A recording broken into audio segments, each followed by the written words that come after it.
তবে আমি হলাম তোমার কোরআনে কারিমের তিলাওয়াত। তুমি দুনিয়ায় কোরআন শরীফ তিলাওয়াত করেছো, এই তিলাওয়াতকে আল্লাহ তাআলা একটা মানব রূপ দিয়ে আমারে তোমার খাদেম হিসেবে পাঠাই দিয়েছে। আমি তোমার মাথা মেসেজ করব। ইতিমধ্যে দেখে পাশে আর একজন, তুমি কে? ওই লোকটা পরিচয় দেবে, আনা সলাতুক, আমি তোমার নামাজ। পায়ের কাছে কেডা? নামাজ। পায়ের কাছে কে? নামাজ। মাথার কাছে কে? কোরআন। মাথার কাছে, পায়ের কাছে এই নামাজ আর কোরআনে আপনার পা মেসেজ করে দিয়ে বলবে, ওরা বলবে নুমকানামাতিলারুস লা ইয়াস্তাইকিজুকা আহাদুন ইলা ইয়াউমিল কিয়ামাহ, আরে আরামসে ঘুমাও, কিয়ামত পর্যন্ত তোমারে কেউ সজাগ করবে না, ঘুমাও আর ঘুমাও, আরামসে ঘুমাও। দুনিয়ায় তাহাজ্জুদের কারণে ঘুমাও নাই, শেষ রাত্রে তাজিকিরের কারণে ঘুমাও নাই, ফজরের নামাজের কারণে 8টা 9টা পর্যন্ত ঘুমাও নাই, বহু টাইম ঘুম নষ্ট করেছো। এই ঘুমটা তুমি এই কবরে তাইকে আরামসে পুরাও। লা ইয়াস্তাইকিজুকা আহাদুন ইলা ইয়াউমিল কিয়ামাহ, কিয়ামত পর্যন্ত কেউ তোমারে ঘুম থেকে সজাগ করবে না। বলি না সুবহানাল্লাহ। আপনি কি এই দুইজন মানুষ খেদমতের জন্য তৈরি করছেন? নামাজ আছে আপনার পাঁচ ধারে পাও চিবে দেওয়ার জন্য? দুনিয়ায় নামাজরে শর্ট মেরে উড়াই দিয়েছেন, নামাজরে শর্ট মেরে উড়াই দিয়েছেন পা দিয়ে, নামাজের কাছেও যান নাই, নামাজের কাছে আসতেও দেন নাই। আপনার পা চিবে দিতে নামাজ আসবে না, কে আসবে একটু পরে কই। আপনি কি তিলাওয়াত করে রাখছেন? মাথার কাছে এসে মাথা চিবে দেবে যে লোকটা, সেই লোকটারে আপনি বানাইছেন? এর ভিতরে কয়জন কোরআন শরীফ পড়তে পারেন? কয়জন কোরআন শরীফ পড়তে পারেন? খাদেম দুইজন তৈরি করছেন, হাত পা মেসেজ করে দেবে। ঘুমাবেন যে কি জন্য ঘুম কামাই করছেন? যে জায়গা ঘুমাবেন, আল্লাহ আমি তো দুনিয়ায় ঘুমাই নেই, ওদের সাথে তাহাজ্জুদ পড়ছে, আমি মেসির খেলা দেখছি, যে কোনো ভাবে আমিও ঘুমাই নেই। তোমার চোখের মধ্যে শীশে ঢেলে দেওয়া হবে, চোখের মধ্যে সীসা গালায় ঢেলে দেওয়া হবে। কি জন্য ঘুম কামাই করেছিস? যৌবন কালটা ইবাদতের মধ্যে কাটাও যুবক।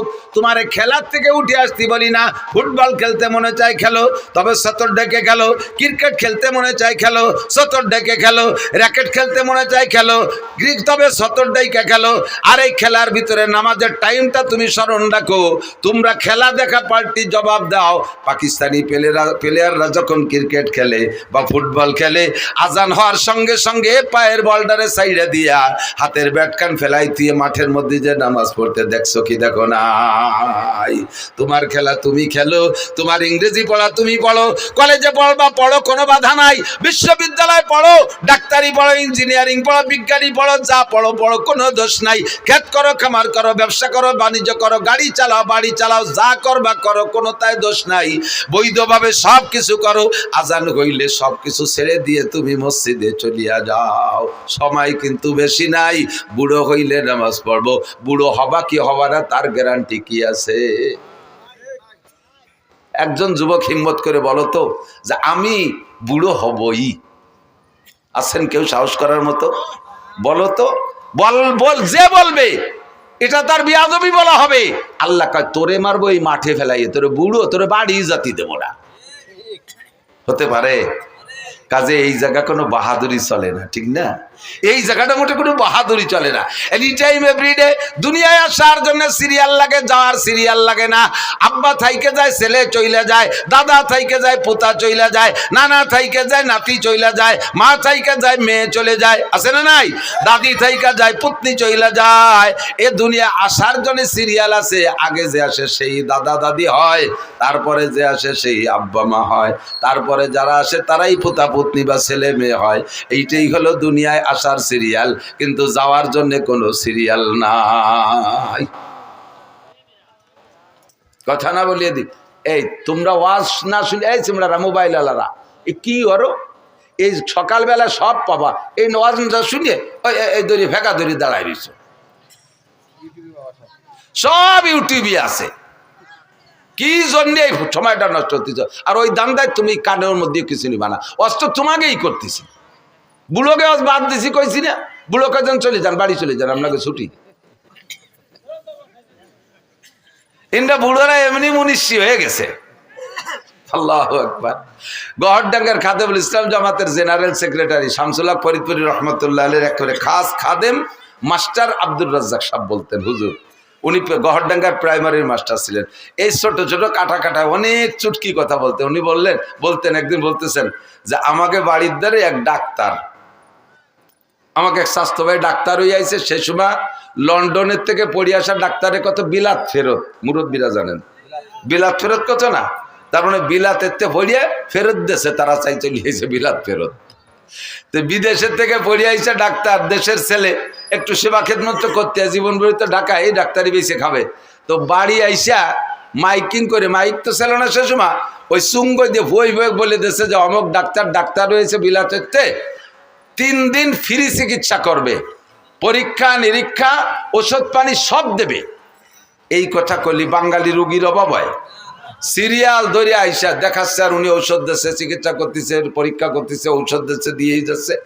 এই দেখা ওনার এক দাদা সোয়াটা খানিক হবে বয়স, সোয়াটা খানিক পর্যন্ত 100 হবে। তো এইরকম বুড়ো কায়দা মতো বুড়ো রুকু হয়ে থাকে সবসময়, কিচ্ছু চহে দেয় না।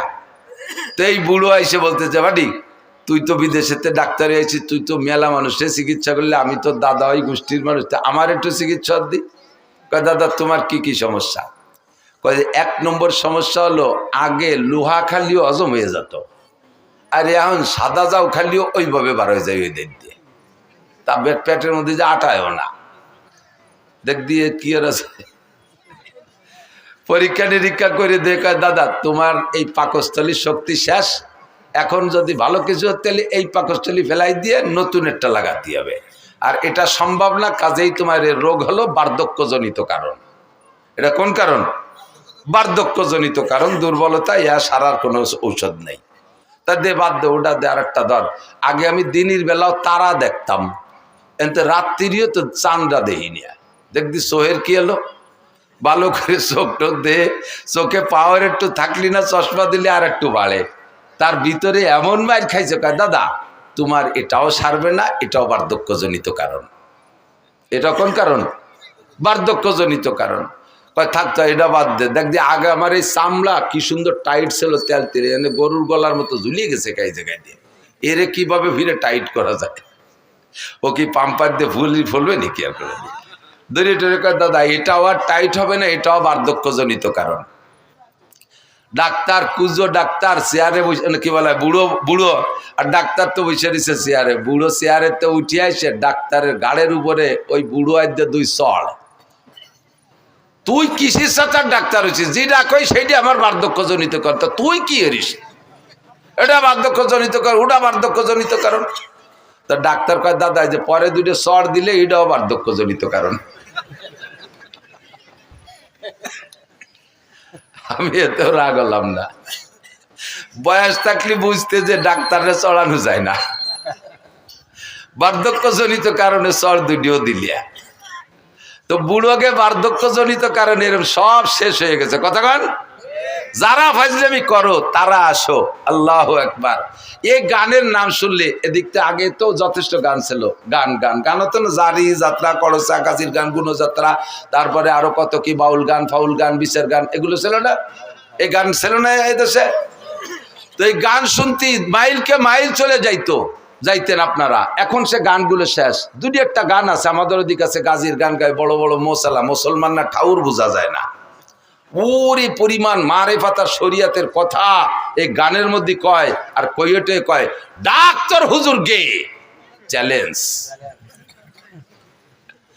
আমি বুখারী মুসলিম, হযরত মাওলানা মমতাজ, হ্যাঁ ওই যে এমপি মমতাজ না মানিকগঞ্জের, মুহাদ্দিস মমতাজ, কত বড় সাহস বুকির পাঠায়। এই ফাউলগুলোর স্বভাবই এই, এদের স্বভাব জন্মই হয়েছে বেয়াদবির মাধ্যমে। কতক্ষণ এদের জন্মটাই বেয়াদবের মাধ্যমে। সারাটা বাংলাদেশ মুহাদ্দিসে ভরা, হাজার হাজার লক্ষাধিক মুহাদ্দিস শাইখুল হাদিস বাংলার জমিনে, যারা নিজেরা শাইখুল হাদিস পরিচয় দেয় না, অথচ হাদিসের কিতাব মুখস্থ পড়ায়।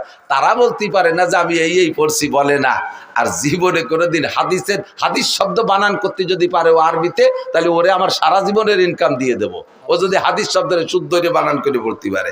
আর সে কয় আমি বুখারী, মুসলিম, তিরমিজি, আবু দাউদ, নাসাই পড়েছি। বাংলায় লেখাটা হওয়া আর কি কবাই, সে গেলে একটু না কয়ে পারা যায় না। আমার সাথে আগে থাকতো মজিবার দারোগা, এই যে বলমারি, মোটরসাইকেল চালাতো, যারা দেখছেন 7-8 বছর দারোগাতে রিটায়ার্ডের পরে আমার নিয়ে চলি বেড়াতো। আল্লাহ গেছি উনারে নিয়ে সাতক্ষীরে, এই কালকে যাই আইছি সেই সাতক্ষীরে শ্যামনগর বংশীপুর শাহী মসজিদ মাদ্রাসা। তো ওনার তো স্বাস্থ্য চেহারা সব কিছু আমার চেয়ে অনেক ভালো, দাড়ি টাড়ি পাখে মেহেদি লাগানো, পান খায়, গাল ভরিয়ে পাগড়িওটা বানছে, সাদা জামা টামা, মোটরসাইকেল উনি চালায়। শীতকালে দিন আমি ছোট মানুষ পিছনে ব্যাগ গাড়ি হয়ে বসে রয়েছি। নামার সাথে সাথে সবাই মনে হচ্ছে উনি বক্তা, আমি বুঝি খাদেন। এর আগে আমি অনেক যাইনি আগে কোনোদিন। উনারে গোটগাট করে গুছাইয়ে আত্মীয় নিয়ে গেছে, মুসাফা সব উনার, আমার সাথে কেউ কথাই কয় না। আমি খাদেন সব, এত কি দাম আছে।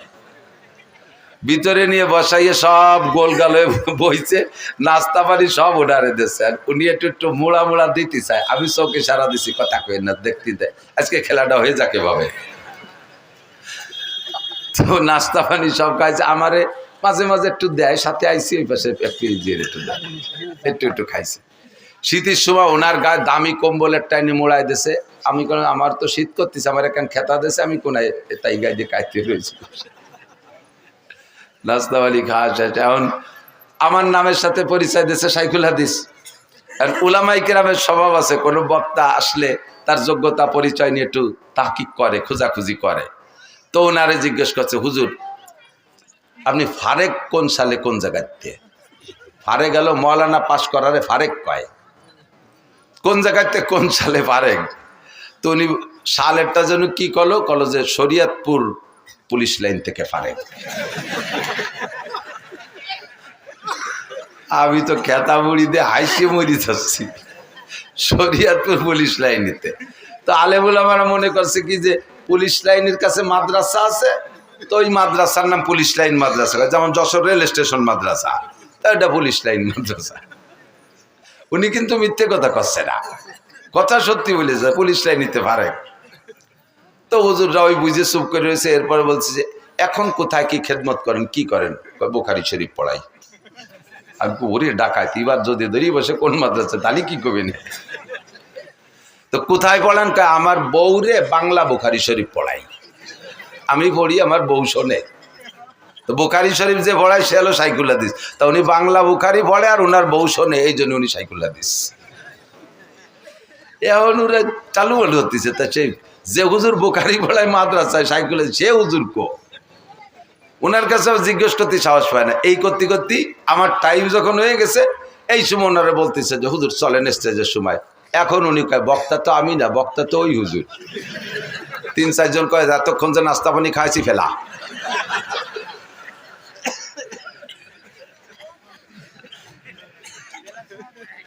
বুখারী পড়ায় এই যে আবাল ফাউল নাকি আবুল সরকার, আবাল ফাউল সরকার, আবাল ফাউল সরকার কি কইছে আপনারা সবাই শোনেন নাই তো? সবাই কি শুনছেন ও কি কইছে আল্লাহর শানে? দেখেন সবাই শোনেন নাই, তারপরও শোনেন। আবার আমি নিজে শুনছি, যেটা সেটা হলো ও বলে আল্লাহ কি কথা কয় মুখ দে না, ওই পাছার নাম অন্য কিছু কয়। কি কয়?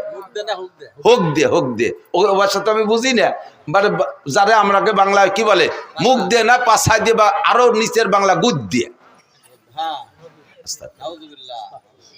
কেন এরকম কয়? যে আল্লাহর এক মুখ দিয়ে 5 রকম কথা কয়, একই কথা 5 রকম। আউয়ালু মা খালাকাল্লাহুল ইশক, আউয়ালু মা খালাকাল্লাহু নূরি, আউয়ালু মা খালাকাল্লাহুল আরশ, আউয়ালু মা খালাকাল্লাহুল কদর, আউয়ালু মা খালাকাল্লাহুল কলম। আল্লাহ কয় সর্বপ্রথম আমি ইশক বানাইছি। সেই আল্লাহ আবার জায়গায় বসে কয় সর্বপ্রথম আমি আরশ বানাইছি। সেই আল্লাহ আবার কয় সর্বপ্রথম নূর বানাইছি। সেই আল্লাহ আবার কয় সর্বপ্রথম কলম বানাইছি। আবার আল্লাহ কয় আমি সর্বপ্রথম তকদির বানাইছি। তাহলে এক সর্বপ্রথম কয়বার হয়? এক সর্বপ্রথম কয়বার হয়? আল্লাহরও হুঁশটা আল্লাহকে মুখ দিয়ে কথা কয় না, পাছায় দিয়ে কথা কয়।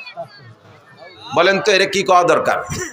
যদি কেউ বাউল ভক্ত থাকেন, আপনি যদি এখানে তারে কাফের না বলেন, এখানে যদি তার হত্যার দাবি না করেন, তার ফাঁসির দাবি না করেন, আপনি কিয়ামতের ময়দানে আল্লাহর সামনে যেয়ে দেখেন, রাসূলের সামনে আপনি যেয়ে দেখেন।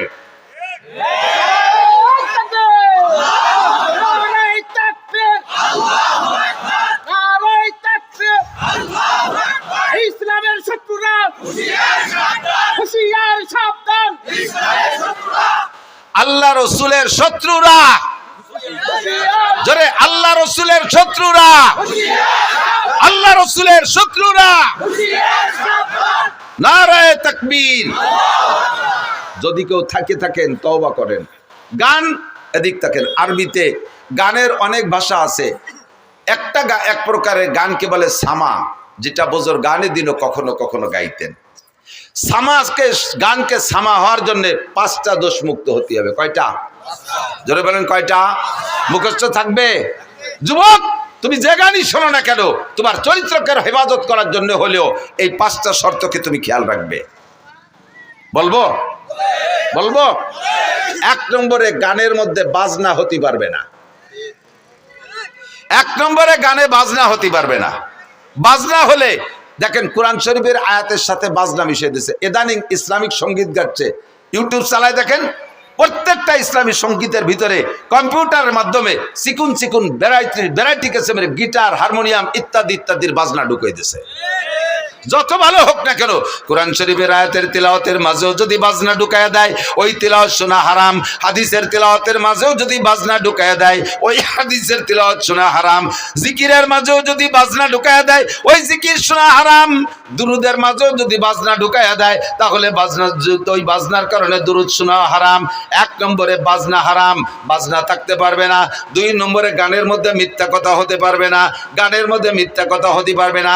জারি গানের প্যাডে ভরা মিথ্যা কথা। ছোটবেলায় শুনতাম জারি গান, এখন তো জারি গান নেই। শুনি একদিন জারি গানে গাইতেছে, এক বয়াতে আর এক বয়াতের কাছে প্রশ্ন রেখে যাচ্ছে, বলেন তো কোন নবী 2 রাকাত নামাজে 18 সিজদা দিছে? কোন নবী 2 রাকাত নামাজে 18 সিজদা দিছে? পরের বয়াতি যিনি আসছে উনি তা জানে না, কইতে পারে নাই। এবার দর্শক আর শ্রোতাদের ভিতরে তো জানার একটা আগ্রহ তৈরি হয়েছে, তাহলে আমাদের তো জেনে নিতে হবে। তোমরা বয়াতিরা হারাহারি করলে, জিতাজিতি করলে, আমরা তো জানতে পারলাম না। তাহলে বয়াতি সাহেব আপনি বলেন তো কোন নবী 2 রাকাত নামাজে 18 সিজদা দিছে? আল্লাহু আকবার। এবার উনি জবাব দিচ্ছেন, হযরত আইয়ুব আলাইহিস সালাতু ওয়াস সালাম 2 রাকাত নামাজে 18 সিজদা দিছে। বলে কিভাবে দিল? ভাই ওনার 18টা ছেলে ছিল, তাদের জানাজার নামাজে 2 রাকাতে 18 সিজদা দিছে। আল্লাহু আকবার।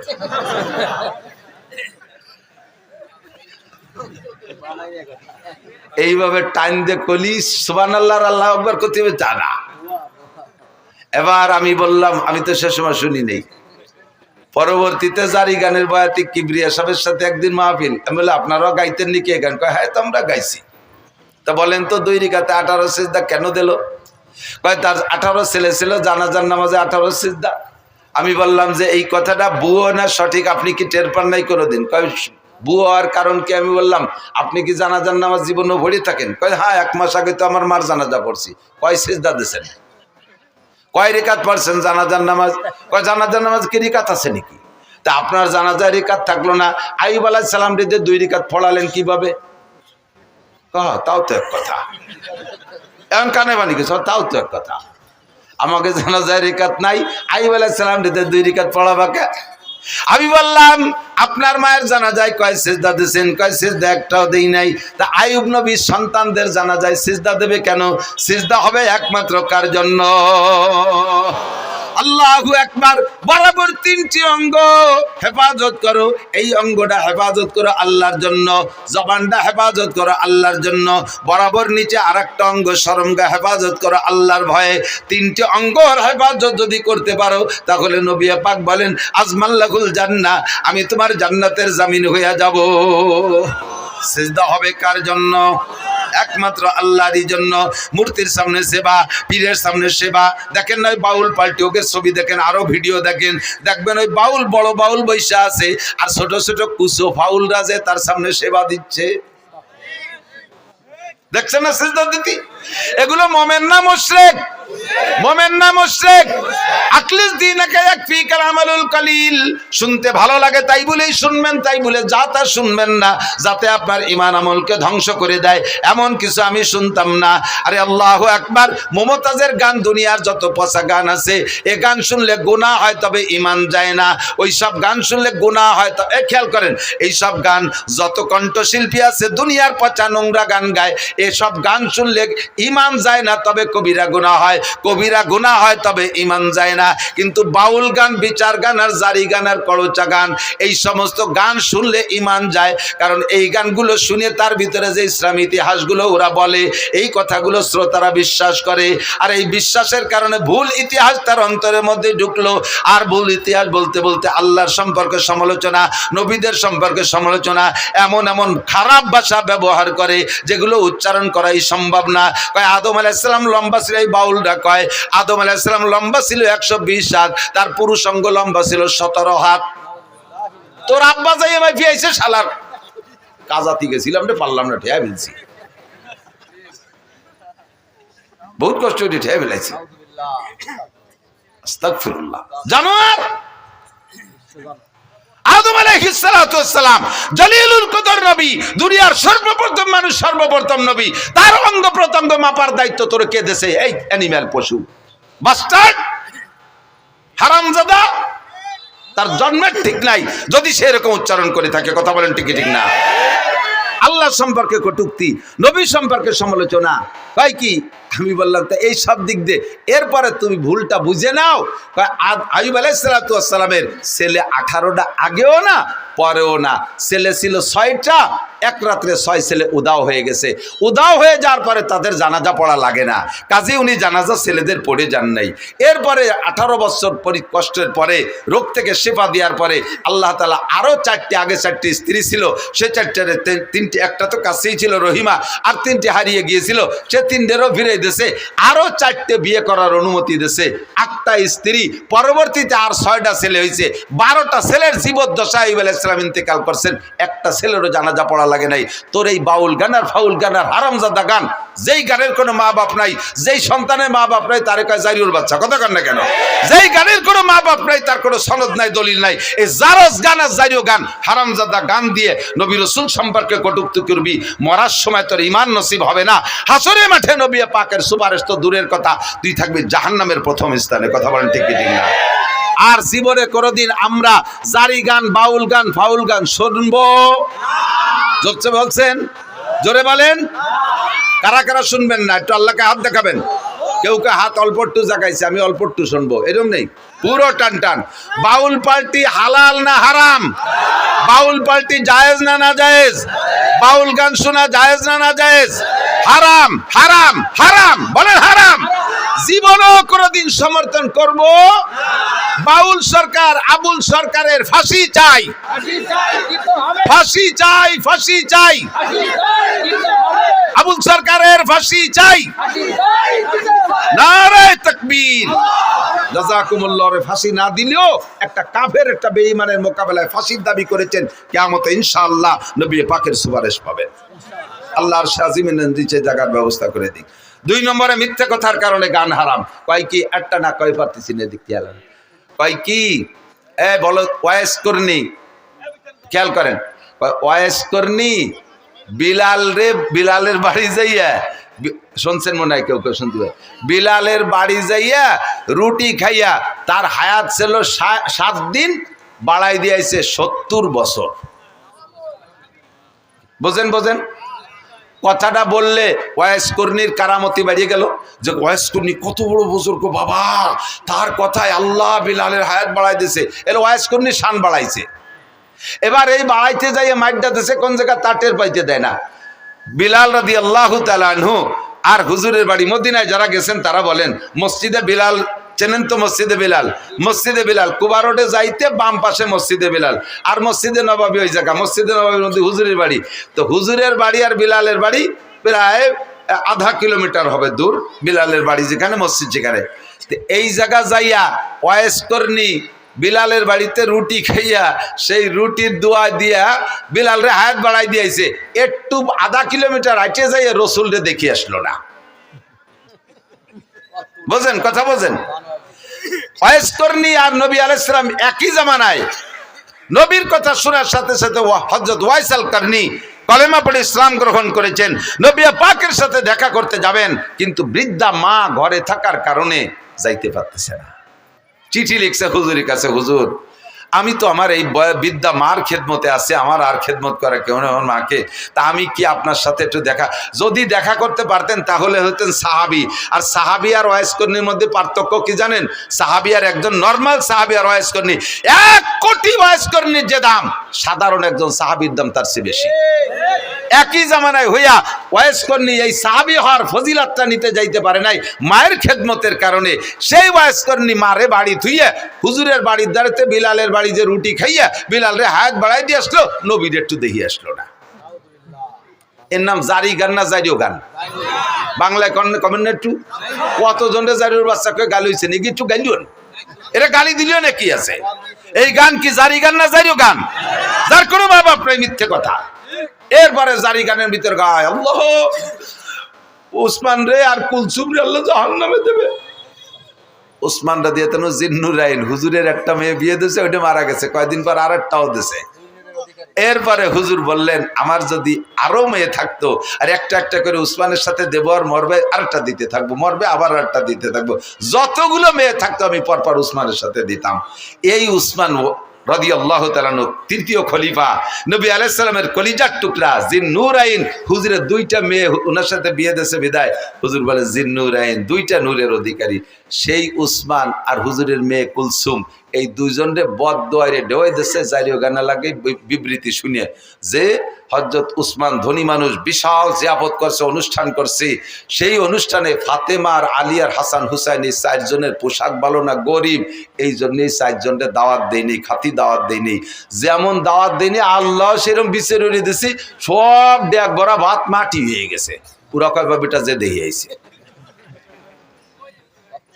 শুনছেন না এই কথা? এই গান শুনছেন না? আমি শুনছি, আপনারা আসলে আমি শুনছি। এইরকম তাজা মিথ্যে কথা। ওয়াইস কর্মী কি বলে হযরত উসমানের বাড়ির ভাত সব মাটি হয়ে গেছে, আর এইটি জারি গানের ভিতরে শুনেইয়া হযরত উসমান আর কুলসুমকে কালারিং করেছে। হাসান হুসাইন ফাতেমা পাক পাঞ্জাতনরে মোহাব্বত করতে যাইয়া তুমি বেঈমান হয়ে গেছো। তুমি কি জানো উসমানকে? তুমি কি জানো? হযরত উসমান রাদিয়াল্লাহু তাআলা আনহু বলেন হুব্বিবা ইলাইয়া মিনাদ দুনিয়া সালাস, দুনিয়ার 3টে জিনিস আমার ভালো লাগে। এর আগে হযরত হুজুর নিজে বলছেন হুব্বিবা ইলাইয়া মিনাদ দুনিয়া সালাস, আমার দুনিয়ার 3টে জিনিস ভালো লাগে, আতিব ওয়াল মারআত ওয়াজুলাত কুররাতু আইনি ফিস সালাত। হুজুর বলেন আমার 3টে জিনিস ভালো লাগে। 1 নম্বরে আতর সুগন্ধি, 2 নম্বরে নারী জাতিকে ভালো লাগে, মাকে মা হিসেবে, দাদিকে দাদি হিসেবে, নারীকে নারী হিসেবে, স্ত্রীকে স্ত্রী হিসেবে। এরপরে ওয়াকুররাতু আইনি ফিস সালাত, আমার নামাজ ভালো লাগে, নামাজে দাঁড়াইলে চক্ষু শীতল হয়ে যায়। ফাকামা আবু বকরিন, আবু বকর দাঁড়াইলেন, ফাকালা সাদাকতা ইয়া রাসূলুল্লাহ, হুজুর সত্যই 3টে গুণ আপনার মধ্যে আছে, আমরা দেখেছি আপনি এই 3টে জিনিসকে খুব ভালোবাসেন। ওয়াহুব্বিবা ইলাইয়া মিনাদ দুনিয়া সালাস, আমারও 3টে জিনিস ভালো লাগে। আবু বকর বলে 1 নম্বরে আন-নাজরু ইলা ওয়াজহিকা, আপনার নুরানি চেহারার দিকে সর্বক্ষণ তাকায় থাকতে মনে চায়। 2 নম্বরে ইনফাকুম আলী আলা আমরিকা, আপনার হুকুমে আমার সব মাল আল্লাহর রাস্তায় খরচ করে দিতে মনে চায়। 3 নম্বরে আইয়াকুনা বিনতি ফি বাইতিক, যখন হুজুর বলছেন আমার নারী জাতি ভালো লাগে, তাহলে নারীর মধ্যে তো স্ত্রীও আছে। ওই সময় হুজুরের ঘরে কোনো স্ত্রী নাই, খাদিজা তার কিছুদিন আগে ইন্তেকাল করেছেন। হযরত আবু বকর সুযোগ পেয়ে এবং অন্তরের কথাটাই বলে ফেললেন হুজুর আপনার স্ত্রী ভালো লাগে, আপনার ঘরে স্ত্রী নাই, আমার ভালো লাগে আমার একটা মেয়ে যদি আপনার স্ত্রী বানাইয়া আপনার ওই চাহিদাটা পূরণ করতে পারতাম। আয়েশার বয়স তখন মাত্র 6 বছর। দিনের বেলা আবু বকর এই প্রস্তাব দিয়েছে, রাতের বেলা নবী পাককে জিবরাইল আইসা আয়েশার ছবি একটা রেশমি কাপড়ে ছবি কইরা আইনা স্বপ্নে দেখাচ্ছে, ইয়া রাসূলুল্লাহ আপনি মেয়েটিকে চেনেন? হুজুর বললেন মনে হয় আয়েশা। জি হুজুর ঠিক আছে। পরপর 3 দিন দেখানোর পরে 3য় রাত্রে প্রস্তাব দিয়েছেন, হুজুর মেয়েটা কি আপনার পছন্দ হয়? হুজুর বললেন পছন্দ তো হয় তার বংশধরেই, তার বাপ আমার দোস্ত, পরিবারের সবাইরে ভালোবাসি, আর মেয়েটা তো অত্যন্ত স্নেহের, আমি কত কোলে কাকে করছি, অবশ্যই ভালো লাগে। তাই উদ্দেশ্যে, কি উদ্দেশ্যে তুমি বলছো জিবরাইল? জিবরাইল বলে আল্লাহ পাক রব্বুল আলামিন আমাকে ঘটক বানাইয়া, রাইবার বানাইয়া আপনার কাছে প্রস্তাব পাঠিয়েছেন। দিনের বেলা 3 দিন আগে আপনার আবু বকর বলেছিলেন তার একটা মেয়েকে আপনার স্ত্রী বানায় দিতে পারলে সে খুশি হয়। আল্লাহ পাক এই দোয়া কবুল করে ফেলাইছে। কাজেই আপনাকে আল্লাহ পাক প্রস্তাব দিয়েছে, যদি আপনার পছন্দ হয় আয়েশাকে দিনের বেলা সাহাবায়ে কিরামদের উপস্থিতিতে বিয়ে করে নিবেন। বয়স তখন 6, বিয়ে হয়ে গেছে হুজুরের সাথে। এই সময় হিজরতের 1 বছর আগে, হিজরতের পরে মদিনায় যা 2 বছর পরে আয়েশার বয়স যখন 9, সেই সময় আয়েশাকে আল্লাহ তাআলা অ্যাডাল্ট করে দিয়েছেন, সাবালিকা বানায় দিয়েছে, খুব হ্যান্ডসাম বডির অধিকারী বানায় দিয়েছে। এবার বড় 16-18 বছরের যুবতীর মতো ফিগার হয়ে গেছে। হযরত আয়েশার মা আয়েশা রাদিয়াল্লাহু তাআলা আনহাকে নবী পাকের ঘরে স্ত্রী হিসেবে ব্যবহারের জন্য দিয়ে আসছে। হয়ে গেল আবু বকরের 3টা। ফাকামা ওমর, ওমর দাঁড়াইলেন। ফাকালা সাদাকতা ইয়া আবু বকরিন, ভাই আবু বকর সত্যই বলেছেন, আপনার মধ্যে 3টে গুণ আমরা উপলব্ধি করেছি। ওয়াহুব্বি ইলাইয়া মিনাদ দুনিয়া সালাস। হযরত ওমর বলেন আমারও 3টে জিনিস ভালো লাগে। এই 3-এর পালা চলতেছে, আমারও 3টে জিনিস ভালো লাগে। কয় বলেন কি কি? কয় 1 নম্বরে আল আমরু বিল মারুফ, সৎ কাজের আদেশ দিতে শক্ত হাতে, সৎ কাজের আদেশ দিতে শক্ত হাতে, এটা আমার খুব ভালো লাগে। ওয়ান নাহি আনিল মুনকার, আর যত প্রকার খারাপ কাজ আছে জীবন দিয়ে হলেও তার বাধা দেওয়া, কোনো প্রকার খারাপ কাজ আমি সহ্য করতে পারি না, এই অসৎ কাজের নিষেধ করা। 3 নম্বর হলো ওয়াসাউবুল খালক, পুরন কাপড় আমার ভালো লাগে, তালি দেয়া কাপড় ভালো লাগে, ছিঁড়া ফাটা কাপড় পরতে ভালো লাগে। যখন উনি খলিফাতুল মুসলিমিন, রাষ্ট্রপ্রধান, উনার রাষ্ট্রের আয়তন 2,40,00,000 বর্গ মাইল, এত বড় দেশের রাজা হইয়া মসজিদে নবাবির জুমার নামাজের খুতবা দিচ্ছেন। ওই সময় উনার জামার সামনে দিয়ে 7খান তালি, ফিরে যখন নামাজে দাঁড়াইছে, খুতবার সময় মুসল্লিরা দেখে সামনে দিয়ে 7খান তালি, ফিরে ঘুরে যখন নামাজের জন্য দাঁড়াইছে, পিছন থেকে দেখা যায় পিঠে 7খান তালি। প্রেসিডেন্ট। 3 নম্বর হযরত উসমান দাঁড়িয়ে বললেন ফাকালা সাদাকতা ইয়া ওমর, ভাই ওমর আপনার মধ্যে এই 3টে গুণ আছে আমরা দেখেছি। ওয়াহুব্বি ইলাইয়া মিনাদ দুনিয়া সালাস। খেয়াল করেন 3 নম্বর হযরত উসমান বলতেছেন আমারও 3টে জিনিস ভালো লাগে। কি কি ভালো লাগে? ইতআমুল জিআন, মনে রাখেন আমার ওই গানের কিসসার সাথে মিলেছি, এদিক তাকান। 1 নম্বরে উসমান বলে ইতআমুল জিআন, ক্ষুধার্তকে খানা খাওয়াইতে ভালো লাগে। কেডা কয়?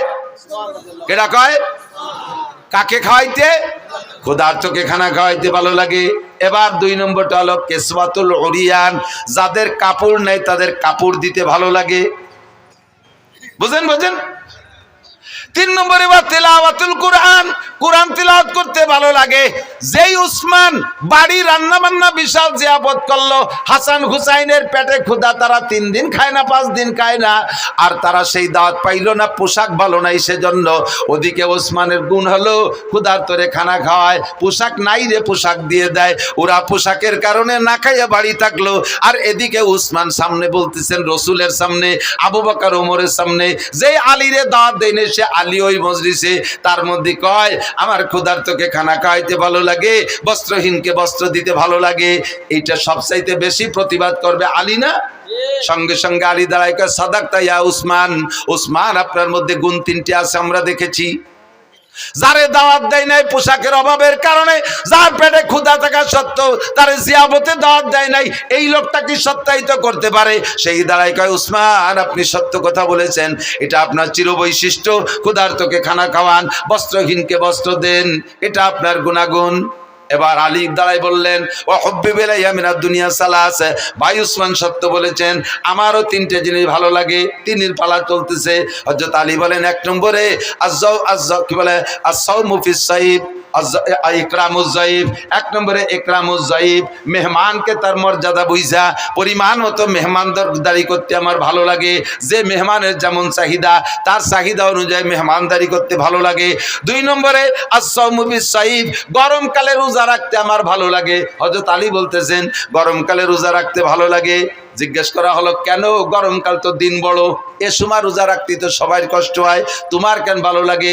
হযরত আলী বলেন গরমকালে রোজা রাখতে ভালো লাগার কারণ হলো হুজুর বলেছেন লিসাবে ফারহাতান, রোজাদারের 2টা আনন্দ। একটু বলেন কয়টা? রোজাদারের দুইটা খুশি, ফারহাতুন ইনদা লিকায়ে রাব্বিহিম, যত মানুষ রোজা রাখবে দুনিয়ায় সমস্ত মানুষ আল্লাহ পাকের সামনে সাক্ষাৎ হবে, আর আল্লাহ পাক সব রোজাদারের গালে উঠাইয়া মুখে উঠাইয়া খানা খাওয়াবে। এইটা হলো আখিরাতের খুশি। আর একটা খুশি হলো কি বলা হয়, লিসামে ফারহাতান, ফারহাতুন ইনদা লিকায়ে রাব্বিহিম। আর একটা খুশি হলো ফারহাতুন ইনদা ফিতরিহিম। দুনিয়ায় যত খাবার খান, আমার দিক, দুনিয়ায় যত মজার খানা খেয়ে থাকেন না কেন, একটু সত্যি কথা বলেন, ইফতারির চাইতে মজা পান কোন তাই? ডাল চাল খেচড়ি চাপড়ি ডুটি মুটি খুঁতফুটনু যা দিক চাবায় না আশের মতো গেলে, ঠিক না? এত ভালো লাগার কারণ কি? দুনিয়ায় সবচেয়ে ভালো তরকারির নাম কি? খোদা। কিদের সে ভালো তরকারি হয় না। কায়দা মতো কিদে লাগলি পান্তা ভাত খাতেও নুন লাগে না, ঠিক না? পেটে কিদে যদি টাইট মতো থাকে তাহলে যা খায় তাই ভালো লাগে। রমজানের চাইতে